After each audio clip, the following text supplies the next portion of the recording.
오늘은 맥주 감사절입니다. 이스라엘 백성들은 절기가 되면 특별히 읽는 성경이 있습니다.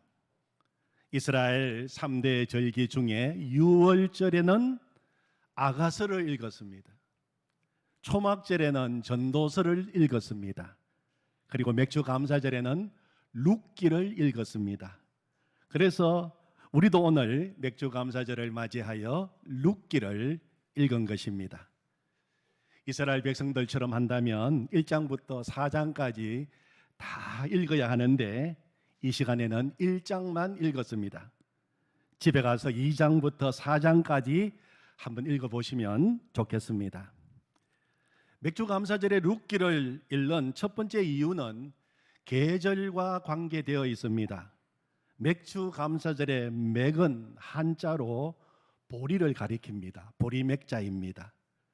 맥주 감사절이 보리를 추수하는 계절에 지키는 절기인데 룻기가 쓰여진 시기가 바로 보리 추수할 때를 배경으로 쓰여졌기 때문입니다. 오늘 1장 마지막 절 22절에 보면 나오미가 모압 지방에서 그의 며느리 모압 여인 룻과 함께 돌아왔는데 보리 추수 시작할 때에 베들레헴에 이르렀더라. 룻기가 쓰여진 시기가 바로 보리 추수를 배경으로 쓰여졌기 때문에 맥주 감사절에는 룻기를 읽는다는 것입니다. 그런데 그보다도 더 중요한 한 가지, 맥주 감사절에 룻기를 읽는 아주 중요한 영적 이유가 있습니다. 맥주 감사절을 77절이라고 부르기도 하고 우리가 잘 아는 오순절이라고 부르기도 합니다. 여러분, 신약의 오순절날 어떤 일이 생겼습니까? 사도행전 2장에 보면 오순절날 성령이 임하셨습니다. 사도행전 2장 1절 오순절날이 이미 이름에 그들이 다 한 곳에 모였더니 4절에 보면 그들이 다 성령의 충만함을 받고 성령이 말하게 하심을 따라 다른 언어들로 말하기를 시작하니라. 오순절날 성령이 임하심으로 말미암아 이 땅에 교회가 생기게 되어 하나님의 집이 생기게 된 것입니다. 성령이 오심으로 말미암아 인간이 만들어 놓은 모든 장벽이 무너지게 되었습니다. 인종의 장벽도 무너지게 되었습니다. 모든 사람들이 하나님의 집, 아버지의 집, 교회 안에 들어올 수 있게 된 것입니다. 하나님의 은혜 안에서 누구든지 한 가족이 되는 일이 일어나게 되었습니다. 성령이 임하시자 세계 각국의 말로 방언하게 되었고 모든 사람들이 복음을 듣게 되었습니다. 사도행전 2장 21절에서 베드로는 성령 충만하여 설교하기를 누구든지 주의 이름을 부르는 자는 구원을 얻으리라. 그렇게 담대히 선포했습니다. 누구든지 주의 이름을 부르는 자는 구원을 얻으리라. 유대인뿐만 아니라 이방인들도 하나님의 자녀가 되고 인종을 초월하여 세계 모든 사람들, 남녀노소 빈부 귀천 차이 없이 성령을 통하여 누구든지 하나님의 자녀가 되는 길이 활짝 열리게 된 것입니다. 맥주 감사절이라고 불리우는 이 오순절이 되면 떡 2개를 준비해서 이 떡 2개를 흔들면서 하나님 앞에 요제로 바치는 의식을 진행했습니다. 교회는 떡 2덩어리 공동체입니다. 교회는 둘이 하나가 되는 공동체입니다. 유대인과 이방인이 하나가 되고 남자와 여자가 하나가 되고 언약 백성과 언약 밖에 있던 백성이 성령을 통하여 한 몸으로 연합되어 한 몸 공동체를 이루게 되는 것입니다. 오순절 맥주 감사절이 되면 룻기를 읽는 영적 이유가 여기 있습니다. 룻기에는 룻이라고 하는 여인이 모압 여인, 이방 여인임에도 불구하고 하나님의 은혜로 하나님의 백성이 됩니다. 하나님 집에 들어오게 됩니다. 이스라엘 언약 공동체에 들어오게 되고 하나님의 백성이 되고 더 나아가 예수님의 족보에 오르는 이야기가 룻기에 기록되어 있기 때문입니다. 룻기는 유대인이든지 이방인이든지 인종에 상관없이 남자든지 여자든지 누구든지 하나님의 은혜로 하나님의 백성이 될 수 있으며 하나님 아버지 집에서 한 가족이 되어서 인생의 참된 행복을 누릴 수 있다는 것을 보여주는 책입니다. 그래서 오순절 성령 강림하여 하나님의 집 교회가 탄생하고 한 가족 한 몸 공동체가 탄생한 날, 그것을 가장 극적으로 가장 감동적으로 간증하고 있는 룻기를 읽었던 것입니다. 그런 영적 배경을 생각하시면서 여러분 이번에 꼭 룻기를 한번 읽어보시기를 바랍니다. 오늘 룻기 1장 1절은 이렇게 시작합니다. 우리 1절을 다시 한번 같이 읽겠습니다. 사사들이 치리하던 때에 그 땅에 흉년이 드니라. 유다 베들레헴의 한 사람이 그의 아내와 두 아들을 데리고 모압 지방에 가서 거류하였는데, 룻기는 사사들이 치리하던 때 사사시대를 배경으로 하고 있습니다. 여러분, 사사시대가 어떤 시대입니까? 사사기를 읽어보면 이스라엘 백성들이 하나님이 주신 땅 가나안 땅에 들어가서 살면서 그들이 하나님을 떠났습니다. 영적으로 타락했습니다. 하나님의 백성으로서의 신앙의 정체성을 상실하고 영적으로 가장 어두운 시대가 바로 사사기 시대입니다. 사사기 제일 마지막 절 21장 25절은 이렇게 기록하면서 끝나고 있습니다. 그때에 이스라엘에 왕이 없으므로 사람이 각기 자기 소견에 옳은 대로 행하였더라. 그 시대에 왕이 없으므로 사람들이 다 자기 마음대로 살았다는 것입니다. 이 말은 그 당시에 이스라엘에는 나라의 정치적인 왕이 없었던 시절입니다. 그걸 이야기하는 것이 아니라 이스라엘 백성들이 하나님을 왕으로 모시지 않았다는 것입니다. 여러분, 이스라엘의 왕이 누구십니까? 하나님이십니다. 애굽에서 종살이하던 이스라엘 백성들을 누가 건져내셨습니까? 왕이신 하나님이 건져내셨습니다. 광야를 통과하게 하시고 가나안 땅으로 인도하신 분이 누구십니까? 왕이신 하나님이십니다. 하나님이 왕이 되셔서 이스라엘 백성들을 인도하시고 다스리시고 통치하시고 지금까지 주님이 모든 일을 행하신 것입니다. 그런데 이스라엘 백성들이 가나안 땅에 들어와서 살면서 이제는 더 이상 하나님을 왕으로 모시기를 싫어한 것입니다. 내 마음대로 살겠다는 것입니다. 다 자기가 왕이 되어서 자기 소견에 옳은 대로 살았어요. 하나님을 떠난 이스라엘 백성들의 모습입니다. 가장 영적으로 암흑기였습니다. 그것이 사사기 시대의 삶의 모습이었습니다.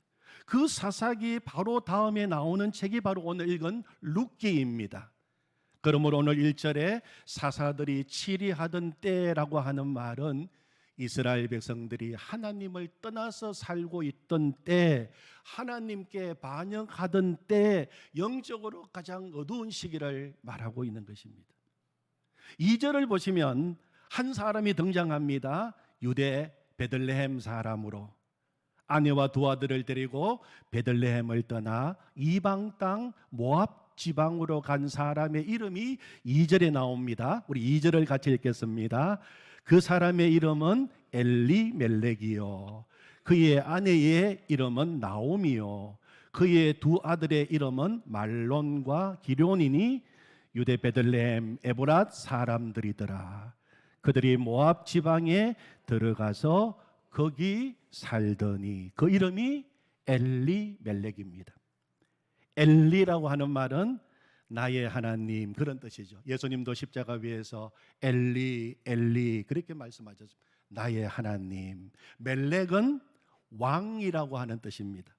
그러니까 엘리멜렉은 나의 하나님은 왕이시다, 그런 뜻이에요. 여러분, 얼마나 아름다운 이름입니까? 얼마나 신앙적인 이름입니까? 하나님이 나의 왕이십니다. 그런데 실제의 삶 속에서는 전혀 하나님을 왕으로 섬기지 않았습니다. 하나님 말씀에는 관심이 없었습니다. 어려움이 있고 인생의 문제를 만났다고 해서 하나님이 주시고 하나님이 사명으로 주신 그 땅을 떠나 이방 모압 땅으로 가는 엘리멜렉과 그의 가정, 그것이 바로 그 당시에 이스라엘 백성들의 영적 상태가 어떤지를 단적으로 보여주는 것입니다.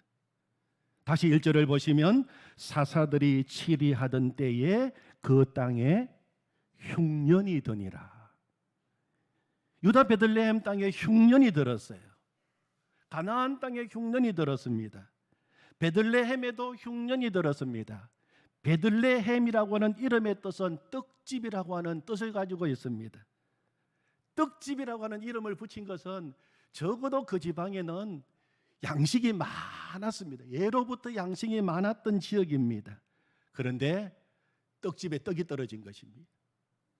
설령 흉년이 들어서 다른 곳에는 다 양식이 없다 하더라도 떡집이라고 하는 이름을 가진 베들레헴에는 양식이 있어야 되지 않겠습니까? 그런데 그 베들레헴조차 흉년이 들었다고 하는 것은 매우 심각한 흉년을 맞이한 것입니다. 사랑하는 성도 여러분, 왜 가나안 땅에 흉년이 들었습니까? 가나안 땅은 하나님이 인도하신 땅 아닙니까? 가나안 땅의 별명이 무엇입니까? 젖과 꿀이 흐르는 땅이 아닙니까? 그런데 그 땅에 흉년이 들은 것입니다. 하나님이 능력이 없으셔서 이스라엘 백성들을 먹일 양식이 다 떨어지셔서 그 땅에 흉년이 든 것입니까? 양식이 넘쳐야 할 그 땅에 양식이 바닥이 난 이유는 그들이 하나님을 떠났기 때문입니다. 하나님을 떠났기 때문입니다. 신명기 11장 13절에서 17절에서 하나님은 분명히 말씀하셨어요.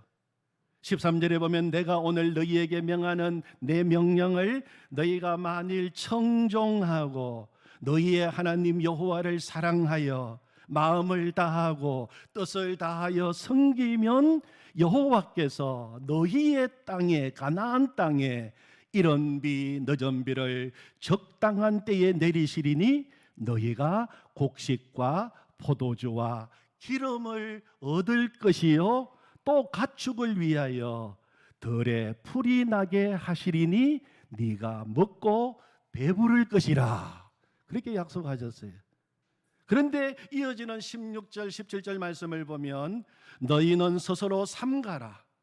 두렵건대 마음에 미혹하여 돌이켜 다른 신들을 섬기며 그것에게 절함으로 여호와께서 너희에게 진노하사 하늘을 닫아 비를 내리지 아니하여 땅이 소산을 내지 않게 하심으로 너희가 여호와께서 주신 아름다운 땅에서 속히 멸망할까 하노라, 그렇게 말씀하셨어요. 가나안 땅은 하나님이 돌보시는 땅입니다.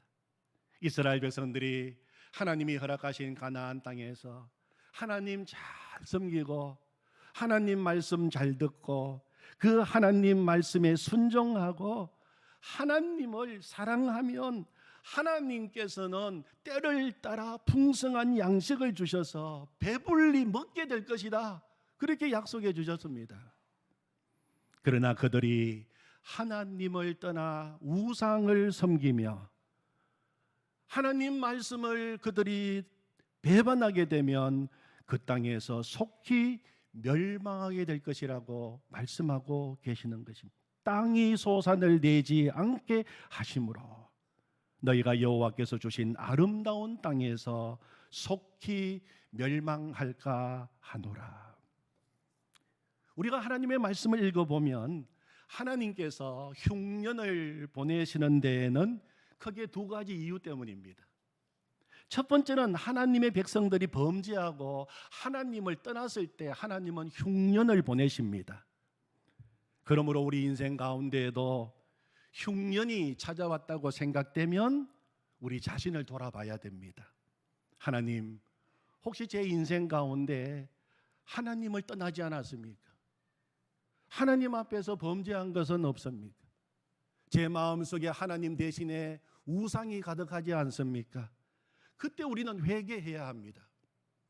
둘째는 우리가 범죄하지는 않았지만 하나님께서 우리를 하나님의 사람으로 훈련시키기 위하여 인생의 흉년을 보내시기도 하십니다. 우리를 연단시켜서 온전한 하나님의 사람으로 세우기 위하여 때로는 우리 인생 가운데 흉년을 주시는 것입니다.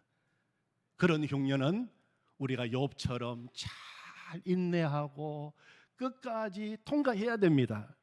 욥기 23장 10절에 보면 내가 가는 길을 그가 아시나니 그가 나를 단련하신 후에는 내가 순금같이 되어 나오리라. 아멘. 순금같이 우리를 빚어내시기 위하여 때로는 우리 인생 가운데 흉년을 주십니다. 그때는 우리가 끝까지 인내하고 더 하나님 앞에서 우리는 그 자리를 지켜놔야 되는 것입니다. 사랑하는 성도 여러분, 모든 사람에게는 어떤 모양이건 흉년이 찾아올 때가 있습니다. 모든 사람들은 흉년을 통과합니다. 혹 지금도 우리 성도님들 가운데 인생의 흉년을 지내고 계신 분도 있을 것입니다. 경제적인 흉년도 있습니다. 인간관계의 흉년도 찾아옵니다. 사람들과의 관계가 자꾸 어려워지기도 합니다. 건강의 흉년을 만나기도 합니다. 그보다 더 무서운 것은 영적인 흉년이 찾아오기도 합니다. 하나님과 그렇게 뜨겁게 교제하던 삶에서 하나님에 대한 사랑이 식어지고 예배에 대한 감격이 식어지고 기도도 하기 싫고 영적으로 냉랭해지기도 합니다. 영적인 흉년이 찾아온 것입니다. 여러분, 이럴 때 우리는 어떻게 해야 됩니까? 피하지 말아야 돼요. 피한다고 문제 해결되지 않습니다. 문제는 더 복잡하게 되는 것입니다. 오늘 엘리멜렉은 그의 인생 가운데 심한 흉년이 찾아왔을 때 그는 그 문제에 직면하지 않았습니다. 문제에서 도망쳤습니다. 그는 자신의 아내와 두 아들을 데리고 모압 지방으로 도피했습니다. 힘들다고 어렵다고 먹기 살기 어렵다고 하나님이 허락하신 그 자리 약속의 땅 가나안 땅을 버리고 이방 땅 모압으로 이주한 것입니다. 하나님이 기뻐하시지 않았어요. 오늘 말씀에 보면 10년 동안 그 땅에 머물렀다고 이야기했습니다. 10년 동안이나 모압 땅에 머문 것을 보면 단순히 잠시 잠깐 흉년을 피해서 간 피난이 아니었음을 알 수가 있습니다. 오늘 계속되는 말씀을 읽어보면 살려고 간 그 모압 땅에서 이 엘리멜렉은 죽게 됩니다. 두 아들도 장성해서 모압 여인을 아내로 맞아 결혼했지만 얼마 안 되어 두 아들도 죽게 됩니다. 흉년은 피했지만 죽음은 피하지 못했습니다. 우리가 오늘 참으로 안타깝고 슬픈 이 한 가정의 이야기를 읽으면서 인생에서 만나는 문제는 흉년은 피하는 것이 아니라 하나님 앞에서 풀어야 하는 것입니다. 그것이 하나님 앞에서 회개할 문제라면 회개해야 합니다. 하나님 앞에서 끝까지 인내하며 더 하나님 바라보고 믿음으로 나가야 된다면 우리는 끝까지 인내해야 합니다. 왜 하나님께서 베들레헴에 흉년을 보내셨겠습니까? 다시 하나님께 돌아오라는 것이 아니겠습니까? 다시 하나님을 왕으로 모시고 살라고 하는 것이 아니겠습니까? 하나님 대신에 섬기고 있던 붙들고 있던 우상은 다 가짜니 이제는 정리하라고 하시는 것이 아니겠습니까? 역대하 7장 13절 14절 말씀에 하나님은 이렇게 말씀하셨어요. 13절에 보면 홍내가 하늘을 닫고 비를 내리지 아니하거나 혹 메뚜기들에게 토산을 먹게 하거나 혹 전염병이 내 백성 가운데에 유행하게 할 때에 14절에 보면 714 말씀이 나옵니다. 내 이름으로 일컫는 내 백성이 그들의 악한 길에서 떠나 스스로 낮추고 기도하여 내 얼굴을 찾으면 내가 하늘에서 듣고 그들의 죄를 사하고 그들의 땅을 고칠지라. 아멘.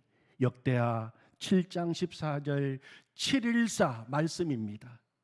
내 이름으로 일컫는 내 백성이 그들의 악한 길에서 떠나 스스로 낮추고 기도하여 내 얼굴을 찾으면 내가 하늘에서 듣고 그들의 죄를 사하고 그들의 땅을 고칠지라.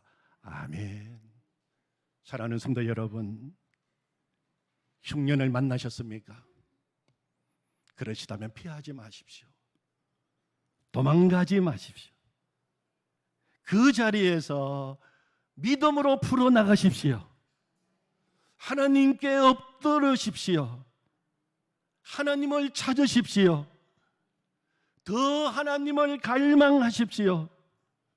더 하나님의 품으로 들어가십시오. 아버지의 집으로 돌아오십시오. 그것이 진정한 문제 해결의 방법입니다. 안타깝게 엘리멜렉은 문제에 직면하지 않고 도피하여 모압으로 갔습니다. 그러나 오늘 본문 말씀에 한 여인이 나옵니다. 바로 룻입니다. 한 여인, 이 룻은 그렇지 않았습니다. 모압 땅에서 남편 잃고 두 아들 다 잃고 다시 베들레헴으로 돌아가려고 결심한 시어머니 나오미가 15절에서 며느리 룻에게 이렇게 말합니다. 나오미가 또 이르되 보라, 네 동서는 그의 백성과 그의 신들에게로 돌아가나니 너도 너의 동서를 따라 돌아가라 하니. 그런데 오늘 룻은 죽는 일 외에는 어머니 떠나지 않겠다고 말합니다. 이 룻의 결단은 단순히 시어머니를 잘 모시겠다는 효심을 넘어서서 하나님에 대한 신앙의 고백으로 이렇게 결단하고 있는 것입니다. 16절이 바로 그 룻의 고백입니다. 우리 16절을 같이 읽겠습니다. 룻이 이르되 내게 어머니를 떠나며 어머니를 따르지 말고 돌아가라 강건하지 마옵소서. 어머니께서 가시는 곳에 나도 가고 어머니께서 머무시는 곳에서 나도 머물겠나이다. 어머니의 백성이 나의 백성이 되고 어머니의 하나님이 나의 하나님이 되시리니. 아멘. 어머니, 이제 나는 어머니가 믿는 하나님을 나의 하나님으로 믿습니다. 하나님은 이제 나의 하나님이십니다. 나도 이제 하나님의 백성입니다. 하나님의 딸입니다. 죽는 일 외에는 어머니 떠나지도 않고 하나님도 떠날 수 없습니다. 이 고백이 여러분, 하나님 아버지의 마음을 감동시킨 것입니다. 하나님은 나의 왕이십니다라고 이름을 가진 엘리멜렉이 해야 할 그 고백을 모압 여인, 이방 여인 룻이 지금 하고 있는 것입니다. 하나님의 백성이라고 혈통 자랑하고 가문 자랑하던 사람은 다 어렵다고 힘들다고 하나님의 땅을 떠났는데 이방 여인 룻이 이제는 하나님 그 땅으로 돌아가겠다고, 그 땅으로 들어가겠다고 하니 우리 하나님 아버지의 마음이 얼마나 여러분 감동이 되셨겠습니까? 아버지는, 하나님은 아버지 집으로 돌아오는 이 룻을 잘 돌아왔다고 뛰어나가셔서 두 팔 벌리고 이 딸에게 입 맞추고 이 딸을 맞이하고 주고 계시는 것입니다. 잘 돌아왔다 내 사랑하는 딸아. 저는 이 룻기 1장 말씀을 읽으면서 바로 신약에 나오는 돌아온 탕자 이야기가 바로 이 룻기 1장이구나 하는 것을 깊이 느끼게 되었어요. 룻은 아버지 품으로 돌아온 것입니다. 이렇게 아버지 집으로 돌아온 룻을 하나님은 기쁘게 맞이해 주시고 그에게 놀라운 하늘의 복을 허락하셨어요. 보아스를 예비하시고 보아스를 만나서 새 가정을 꾸리게 하시고 그녀의 인생을 완전히 회복시켜 주셨습니다. 다윗의 정조 할머니가 되게 하셨어요. 무엇보다 놀라운 것은 마태복음 1장에 보면 예수님의 족보에 그 이름이 오르는 영광을 허락해 주신 것입니다. 아버지 집에 돌아갔더니 아버지가 다 이런 일을 준비하신 것입니다. 바로 우리 이야기입니다. 내 이야기입니다. 룻은 내 아버지 집으로 돌아와 인생의 회복과 행복을 찾은 대표적인 사람입니다. 사랑하는 성도 여러분, 하나님 아버지께 돌아와야 길이 열립니다. 하나님 아버지 집에 참된 만족과 안식이 있습니다. 아버지 집에 기쁨과 행복이 있습니다. 오늘 맥주 감사절을 맞이하여 한 사람의 간증을 들려드리겠습니다. 낮엔 해처럼 밤엔 달처럼 우리가 잘 아는 그 찬송 작사 작곡했고 가서 제자 삼으라 이 노래도 작사 작곡했습니다. 찬미 예수 발행인으로 알려져 있는 최용덕 간사님이십니다. 최용덕 간사님이 찬양 간증 집회에서 한 그 간증을 중심으로 나누려고 합니다. 최용덕 간사님은 어릴 때부터 늘 죽음을 생각했고 스스로 살 가치가 없는 존재라고 생각했습니다. 미혼모의 자식으로 자신은 태어날 때부터 거절당한 인생이라고 생각했습니다. 학교 다닐 때는 집안이 너무 가난해서 안 떨어진 신발 신고 다니고 라면이라도 실컷 먹어보는 것이 그의 소원이었어요. 수업 시간에 불려 일어나면 책도 제대로 읽지 못했습니다. 그래서 그의 별명은 찌질이었어요. 찌질이. 그 누구도 그가 가치 있는 존재라는 것을 말해주는 사람은 아무도 없었습니다. 자신도 나는 찌질이라고 생각했어요. 그는 고등학교 때 대구에서 다녔어요. 고등학교 때 친구의 초청으로 교회에 가게 되었고 그리고 고등학교 2학년 때 세례를 받게 되었습니다. 수백 년 불교 유교 집안의 장손이 예수님을 믿게 된 것입니다. 집안이 발칵 뒤집혔습니다. 집안 어른들이 어르고 달래도 안 되자 소리 지르고 때렸습니다. 그래도 말을 안 듣자 가문에서 쫓겨나게 되었습니다. 설상가상으로 고3 때 그 당시 불치병, 루마티스 관절염이라고 하는 불치병이 그를 덮쳤습니다. 졸업을 3개월 앞두고 더 이상 학교에 다닐 수 없을 정도로 루마티스 관절염이 악화되어서 휴학을 했습니다. 예수 믿으면 복 받는다는 말을 어렴풋이 기대했는데 예수 믿는다고 가문에서 쫓겨나고 여전히 가난하고 이제는 불치병까지 걸려서 누가 봐도 완전히 끝난 인생이었습니다. 친구가 기도원에 가서 기도해보라고 이야기해서 그는 기도원으로 올라갔습니다. 병을 고치려고 기도원에 올라가서 그는 눈물로 하나님 병 고쳐주십시오. 병 고쳐주십시오. 10월 3일 개천절이었어요. 근데 그는 그의 인생 가운데 하늘이 열린 날이라고 그는 늘 고백합니다. 바로 그날 병 고치려고 기도원에 올라가 간절히 하나님 부르짖고 기도하는 가운데 로마서 8장 28절 말씀을 통하여 그는 뜨겁게 하나님을 만나게 되었어요. 우리가 알거니와 하나님을 사랑하는 자 곧 그의 뜻대로 부르심을 입은 자들에게는 모든 것이 합력하여 선을 이루느니라. 우리가 알거니와 하나님을 사랑하는 자 곧 그의 뜻대로 부르심을 입은 자들에게는 모든 것이 합력하여 선을 이루느니라. 그는 그 밤에 눈물로 기도하며 이 말씀을 붙들고 기도하는 가운데 뜨겁게 하나님을 만나게 되었어요. 하나님, 내 인생 가운데 일어나는 모든 일이 하나님의 뜻 가운데 있고, 하나님께서는 반드시 모든 것을 합력하여 선을 이룬다고 하시니 감사합니다.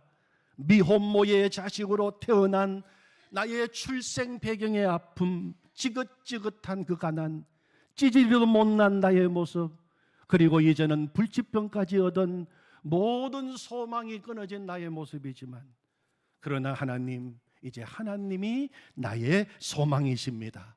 이 모든 것이 합력하여 선을 이루신다고 하시니 하나님을 믿습니다. 그리고는 이렇게 기도했어요. 하나님, 이 루마티스 관절염 불치병이 낫기를 간절히 원하지만 그대로 있는 것이 유익하다면 그것도 감사합니다. 이렇게 기도했어요. 그런데 하나님께서 역사하셔서 그를 고쳐주셨어요. 그런 1987년 대학을 졸업하자마자 우리 대구에서 찬미 선교단을 만들었습니다. 남문시장 그 안에 있던 대구 CCC 회관, 저도 대학교 때 수없이 들어갔던 회관입니다. 그 대구 CCC 회관에서 대구 지역 원료 정기 찬양 집회를 시작했습니다. 당시로서는 전국적으로 이런 찬양 예배가 처음 있는 일이었습니다. 그리고 하나님께서는 이 최용덕 간사님에게 찬양곡을 작사 작곡하는 은혜를 부어주기 시작했습니다. 그의 나이 25살에 주신 노래가 낮엔 해처럼 밤엔 달처럼, 나의 힘이 되신 여호와여 내가 주를 사랑하나이다, 가서 제자 삼으라, 이런 곡을 작사 작곡하게 하셨습니다. 그는 찬양단과 함께 전국을 다니면서 찬양했습니다. 그런데 그의 인생의 클라이막스라고 생각할 그때에 목소리가 나오지 않기 시작했습니다. 성대를 혹사해서 물혹이 생긴 것인데 6개월이 지나도 회복되지 않아 그는 모든 사역을 내려놓고 아내와 함께 깊은 산속으로 들어간 것입니다. 그리고 6년 동안 말 못하는 벙어리가 되어서 살아야만 했습니다. 그는 그 기간 동안에 다시 하나님 아버지를 뜨겁게 만나게 되었다고 그는 간증합니다. 그 말 못하는 벙어리 6년을 지나면서 그가 작사 작곡한 노래가 우리가 잘 아는 오 신실하신 주라고 하는 노래입니다. 하나님 한 번도 나를 실망시킨 적 없으시고 언제나 공평과 은혜로 나를 지키셨네. 오 신실하신 주, 오 신실하신 주, 내 너를 떠나지도 않으리라, 내 너를 버리지도 않으리라 약속하셨던 그 주님, 그 약속을 지키사 이후로도 영원토록 나를 지키시리라 확신하네. 내가 어떤 형편에 있어도 결코 나를 버리지 아니하시고 떠나지 않으신다고 약속하신 하나님, 그 하나님을 벙어리가 되어 있을 때, 벙어리로 있을 때 다시 뜨겁게 만난 것입니다. 내 인생이 끝난 것 같아 보여도 하나님은 한 번도 나를 실망시킨 적이 없으시다는 그 노래가 그 당시 그의 고백이었던 것입니다. 그는 건축학과를 나왔습니다. 그런데 벙어리로 6년을 있을 동안에 그가 할 수 있는 일이라고는 노래도 부를 수 없었습니다. 그가 할 수 있는 일은 악보를 하나하나 일일이 손으로 그리는 일이었어요. 건축학과를 나온 그를 통해서 하나님이 악보 한 장 한 장을 다 손으로 그리고 이 악보를 적게 하셨어요. 1년에 600곡, 700곡 하나하나 이 악보를 손으로 그려서 그때 나오게 된 것이 찬미 500, 찬미 예수 100, 찬미 예수 1000, 그리고 찬미 예수 1500 찬양집이 세상에 나오게 된 것입니다. 그때 교회마다 이 찬미 예수 찬양집이 있어서 그 찬양집을 가지고 우리가 찬양을 불렀던 기억이 지금도 생생합니다. 최영덕 간사님은 간증할 때마다 그가 하나님 아버지의 집으로 돌아와 하나님을 뜨겁게 만나고 난 후 그가 작사 작곡했던 노래를 제일 먼저 부릅니다. 그 노래가 바로 오늘 여러분들에게 나누어 드린 이제라고 하는 노래입니다. 아버지의 집으로 돌아와 아버지의 품에 안겨서 부르는 노래입니다. 일부 예배 시간에는 불렀어요. 일부 예배 시간에는 우리가 같이 찬양을 했는데 2부 예배 시간에는 시간 때문에 아쉽습니다. 한번 여러분께서 꼭 여러분이 한번 유튜브를 통해서든지 들어보시기 바랍니다. 여러분 깊은 심정 속에서 부를 수 있는 찬양입니다. 오늘 이 악보도 그때의 최영덕 간사가 직접 손으로 그린 악보입니다. 그 길고 긴 방황의 늪을 지나 다시 주님 품에 안겼네. 상한 나의 이 몸, 찢기어진 나의 마음 모두 가진 채로 나의 욕심 때문에, 나의 헛된 꿈 때문에 그렇게 방황했던 나의 인생을 이제 주께 맡기려네. 이제 아버지의 집으로, 이제 영원한 안식처로 돌아와 눈물 흘리며 엎드니 오 주여 나를 받아 주소서.